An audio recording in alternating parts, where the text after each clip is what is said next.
নমস্কার বন্ধুরা, আপনারা দেখছেন কুক উইথ সুমি। নিয়ে চলে এসেছি আজকে আরও একবার খুবই সুস্বাদু একটি রেসিপি, গাং মোরলা মাছের ঝাল। প্রথমেই এটিকে বানানোর জন্য আমি গাং মোরলা মাছগুলোকে ধুয়ে হলুদে মাখিয়ে ফ্রাই করতে দিয়েছি। ঠিক এইভাবে গোল্ডেন ব্রাউন ফ্রাই হয়ে এলে আমি এটিকে একটা প্লেটে তুলে রাখবো। অন্যদিকে মশলার জন্য আমি কেটে নিয়েছি টমেটো, পেঁয়াজ, আদা এবং কাঁচা লঙ্কা। এটিকে মিক্সিতে পেস্ট করে রেখে দেবো। সবজিতে দেওয়ার জন্য শিম আর আলুগুলোকে টুকরো করে কেটে নিয়েছি। এবার এগুলোকেও একে একে ভেজে নেব। এগুলো ঠিক করে ফ্রাই হয়ে গেলে আগে থেকে করে রাখা মশলাটা আমি এতে দিয়ে দেবো। দিয়ে স্বাদ মতো নুন দিয়ে আমি ভালো করে নাড়াচাড়া করে নেব।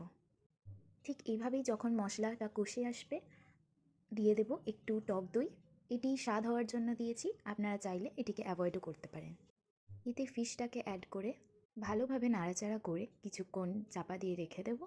তাহলে বন্ধুরা, আমাদের গাং মোরলা মাছের ঝাল কিন্তু একদম রেডি। আপনারাও এটিকে অবশ্যই বাড়িতে ট্রাই করে দেখবেন। আর রেসিপিটি ভালো লেগে থাকলে অবশ্যই লাইক, শেয়ার আর সাবস্ক্রাইব করে দেবেন। আজকের মতো এইটুকুই, দেখা হচ্ছে পরের ভিডিওতে।